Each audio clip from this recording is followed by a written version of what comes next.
Monsieur le ministre, Mesdames et Messieurs les parlementaires, Mesdames et Messieurs, chers collègues, chers amis, au terme de cet après-midi riche en débats, en témoignages, je vous l'avais promis, nous voyons bien que le monde bouge, mais la France aussi. Nous voyons que nous devons faire face à des défis majeurs. Réchauffement climatique, augmentation de la population mondiale, révolution numérique, instabilité géopolitique. Et au cœur de ces évolutions, la notion de transition émerge et s'impose. Tous les secteurs sont concernés et l'agriculture sans doute plus que d'autres. Comme nous l'a dit Jean Jouzel, l'agriculture est directement impactée par le changement climatique, mais elle fait également partie des solutions pour l'avenir de la planète. Nous avons vu également au travers de la première table ronde comment cette agriculture touche à l'alimentation des Français qui exprime une forte attente vis-à-vis de ses impacts sur la santé et sur l'environnement. Alors, bien sûr, notre monde bouge, mais notre agriculture aussi. Nous ne partons pas d'une feuille blanche. Nos entreprises sont d'ores et déjà engagées dans des processus de transition, qu'ils soient écologiques, énergétiques, sociétaux ou numériques. J'aurais tendance à dire que nos entreprises s'inscrivent résolument dans l'avenir proche, que ce soit au travers des biomatériaux, des bioplastiques, des biocarburants, de la chimie verte, blanche, du recyclage, de l'économie circulaire, de la lutte contre le gaspillage, du bien-être animal, de l'agriculture biologique, raisonnée, de précision, de conservation. Nous voyons bien que de la production agricole à la conception de nouveaux produits, alimentaires et non alimentaires, nos 2500 coopératives explorent tous les savoirs et toutes les technologies pour une alimentation plus durable et une croissance plus verte. Je pourrais dire que le futur a toujours été notre quotidien. Nous en sommes convaincus. Nos coopératives sont de véritables acteurs du changement, en capacité de le diffuser largement, car elles conseillent 3 agriculteurs sur 4, et avec nos 165 000 salariés, une présence très forte sur nos territoires, mais également un tissu entrepreneurial composé à 93% de TPE-PME et ancré profondément dans nos territoires. Alors, oui à la transition. N'ayons pas peur du changement, mais la question que nous pouvons poser, c'est à quel rythme ? Car la transition traduit également une démarche progressive et pédagogique. Et donc pour cela, nous savons que nous ne pouvons pas changer de cap en permanence, nous avons besoin d'une vision à long terme. Et je veux remercier nos intervenants au travers de ces 2 tables rondes pour, je pense, avoir éclairé notre réflexion dans des points de vue, des analyses qui ne nous amènent pas à nous affronter, à nous déchirer, mais à comprendre quelles sont les attentes exprimées, quels sont les champs du possible connus à date. Les pouvoirs publics ont un rôle clé d'impulsion à jouer en fixant un cap clair, dans un calendrier soutenable, comme cela vient d'être fait pour le secteur automobile ou le secteur de l'énergie. Avec les États généraux de l'alimentation et les plans filières, le gouvernement est en train d'établir cette feuille de route. Beaucoup de questions demeurent, mais je ne doute pas que le pragmatisme, la cohérence et l'efficacité sauront nous guider. Dans cet horizon, la transition doit s'accompagner d'un effort sans précédent en termes de recherche et d'innovation. Concilions transition et progrès, car il ne serait pas acceptable que l'on en revienne à des processus porteurs de pénibilité et d'insécurité pour les agriculteurs. Faisons preuve d'audace en investissant les champs technologiques de la robotique au spatial, de l'agronomie à la génétique, du big data à l'intelligence artificielle. La question du financement de la transition, qui a été au cœur du sommet mondial sur le climat le 12 décembre dernier, est déterminante. Tous les financements doivent être mobilisés, des crédits communautaires au plan d'investissement de 5 milliards d'euros débattu dans le cadre des États généraux de l'alimentation. Nous sommes prêts à aller plus loin, plus vite, à condition que les défis économiques soient correctement appréhendés. Comment faire de ces transitions un atout économique et non pas une nouvelle distorsion de compétitivité? Comment concilier ce processus de transformation avec notre vocation de puissance agricole dans le monde et en Europe? Comment accompagner la prise de risque dans une économie atone, même si la presse économique nous explique ces derniers jours qu'il y a un frémissement? N'oublions pas, en tout premier lieu, que l'avenir de notre agriculture se joue à l'échelle européenne.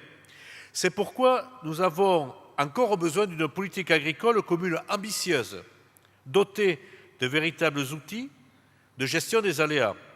Notre environnement a changé, la PAC doit à nouveau s'adapter, et c'est bien au sein de l'Europe que nous pourrons transformer une mondialisation parfois inquiétante en une opportunité. N'oublions pas en effet que nos entreprises évoluent dans des marchés de plus en plus ouverts. L'international est devenu un levier de création de valeur pour l'agriculture française. Les plans de filière impulsés par le gouvernement ont d'ailleurs permis d'intégrer cette dimension insuffisamment prise en compte durant les États généraux. En 2016, c'est le développement de l'activité hors de nos frontières qui a permis d'augmenter le chiffre d'affaires des entreprises agroalimentaires. Notre excellence y est plébiscitée pour sa qualité gastronomique et sanitaire. N'oublions pas enfin que la compétitivité est la clé de notre survie dans ce monde en mutation. Nous devons l'améliorer à tous les niveaux, celui des exploitations agricoles comme celui des entreprises coopératives. Les bons signaux doivent être rapidement envoyés aux acteurs économiques. Libérons les énergies, sachons prendre des risques, accélérons le rythme. Et je tiens à remercier le président de la République pour nous avoir entendus et donner satisfaction sur le basculement du CICE en allègement de charges qui sera effectif au 1er janvier 2019. Les témoignages que nous venons d'entendre de nos collègues de coopératives étrangères montrent combien nos partenaires ont su s'appuyer sur leurs performances économiques pour répondre aux attentes sociétales. Ne cédons pas à la tentation de penser une France qui aurait le monopole de l'écoute de la société. La question du glyphosate montre combien les symboles finissent par l'emporter sur notre objectif de cohérence européenne pourtant maintes fois affirmé. Peut-on se poser la question de savoir si l'Europe n'est belle que lorsqu'elle est française? La prise en compte des écarts avec nos compétiteurs européens est un prérequis indispensable à l'analyse des références de prix de revient à la production. Car ce n'est pas uniquement en inversant la construction du prix dans les contrats agricoles que l'on traitera l'enjeu central de la compétitivité et de la performance de notre secteur. À défaut, ce sont les marchés qui arbitreront seuls en éliminant les entreprises agricoles et agroalimentaires françaises insuffisamment compétitives. Ces transitions interrogent directement nos stratégies d'entreprise. Adapter ces stratégies et les faire partager par nos agriculteurs coopérateurs est devenu un enjeu majeur, voire vital. Par l'effet d'entraînement collectif que nous serons alors en capacité d'exercer, nos coopératives contribueront au changement pour tous. En 2015, le ministre de l'économie, Emmanuel Macron, nous avait fait partager, ici même, sa vision économique pour notre secteur, dans un discours que personne dans cette salle n'a oublié. Eh bien, je dis, Monsieur le Président de la République, confirmons cette ambition, car c'est bien cette ambition qui nous permettra de réaliser les transitions attendues. Pour l'heure, le Conseil que l'agriculture ne rémunère pas ses paysans. Nous arrivons en effet à la fin d'un modèle qui, plutôt que de créer de la valeur, la détruit. La rentabilité de l'agroalimentaire en général, les entreprises coopératives en particulier, reste faible par rapport à d'autres secteurs industriels ou tertiaires. Ce résultat confirme que le défi de la création de valeur reste primordial. Il ne pourra cependant conduire à l'amélioration du revenu des agriculteurs qu'à la condition d'être véritablement pris en compte par nos clients dans nos marchés nationaux de grande consommation et de restauration au foyer. Les États généraux de l'alimentation seront-ils l'accélérateur de ce changement? Comme de France, Monsieur le ministre a signé en votre présence le 14 novembre la charte d'engagement pour une relance de la création de valeur et pour son équitable répartition au sein des filières agroalimentaires françaises. Ce texte traduit une forte impulsion politique et nous y souscrivons. Mais je l'ai affirmé, les bonnes volontés ne suffiront pas. Une charte seule ne peut réformer des années de relations déséquilibrées en matière de négociation commerciale. Signer cette charte n'a pas été, de ma part, signé en chèque en blanc. La crise du beurre et les premières remontées des négociations commerciales 2018 montrent que les belles résolutions peuvent ou risquent de se fracasser sur la réalité des comportements.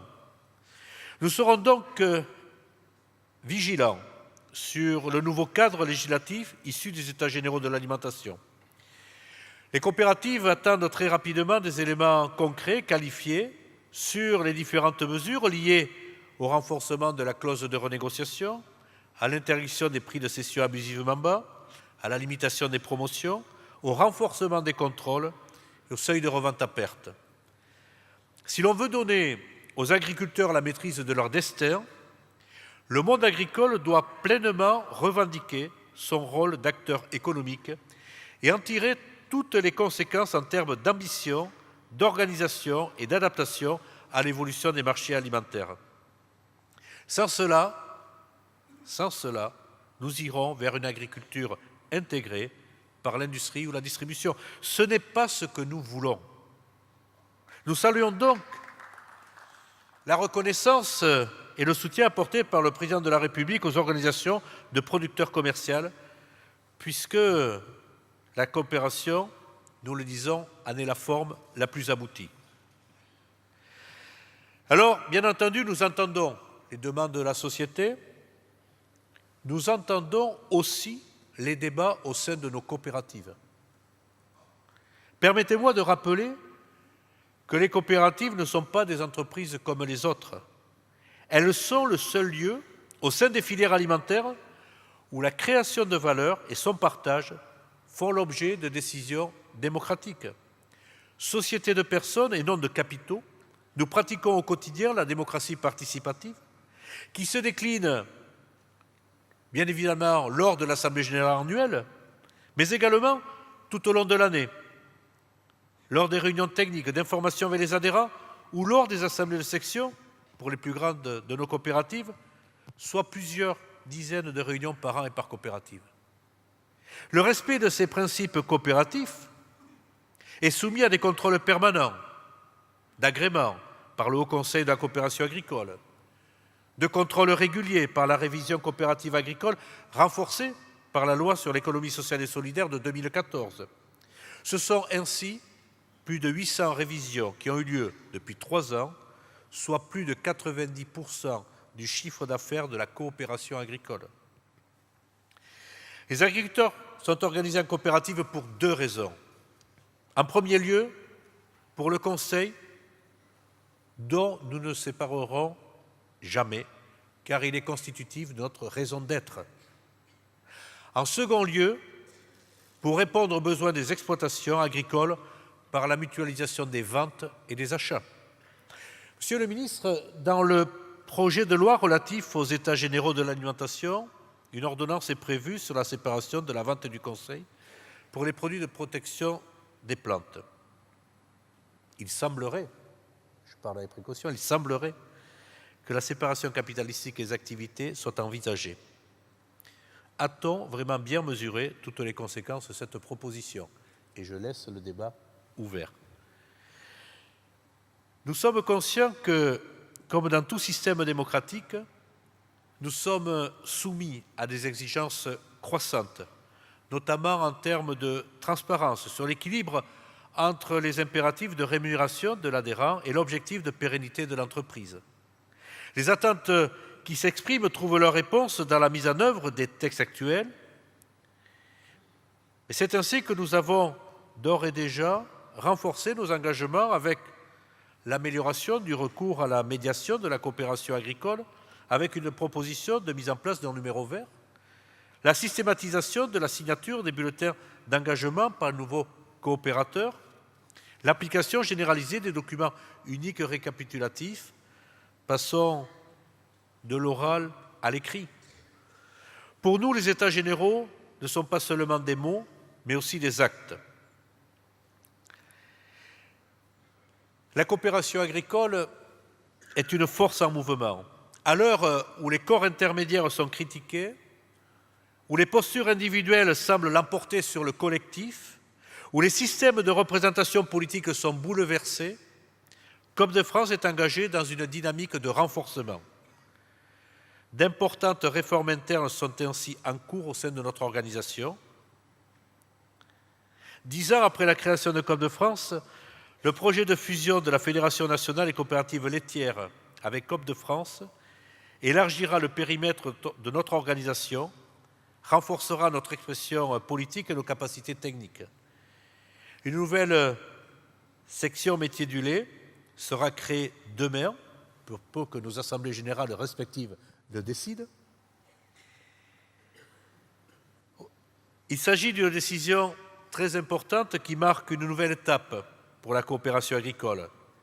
Donc bienvenue par avance à Coop de France métier du lait et à ses 240 coopératives.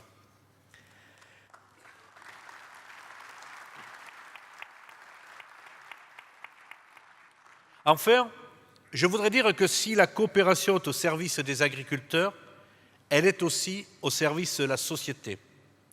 Nous entendons les débats sur l'évolution de la définition des entreprises, réforme du Code civil, entreprise à mission, société à objet social étendu. Mais l'entreprise socialement responsable existe déjà. C'est une coopérative. Depuis des décennies, dans de multiples secteurs d'activité qui concernent les besoins essentiels de nos concitoyens, les coopératives exercent une mission au service du bien commun. Nous devons mieux le faire savoir et nous ouvrir encore davantage à la société. Cela n'appartient qu'à nous. Lors de l'Assemblée générale de 2016, nous avons décidé de faire profondément évoluer notre politique d'influence et de communication en renforçant notre présence sur Internet et les réseaux sociaux. Le 2 juin dernier, nous avons lancé la plateforme numérique de la coopération agricole qui valorise les savoir-faire de nos coopératives en apportant les preuves de nos réussites. C'est un beau succès et vous en avez pu en voir quelques échantillons cet après-midi. Alors pour 2018, il faut que nous allions plus loin. C'est pourquoi nous nous engageons dans une démarche de co-construction avec la société civile. Coop de France va créer un comité société-environnement auprès de son conseil d'administration. Co-construction avec les générations futures, nous encourageons la création d'une commission d'avenir avec les jeunes coopérateurs au sein de nos coopératives. Co-construction avec tous les adhérents de nos coopératives et nos salariés.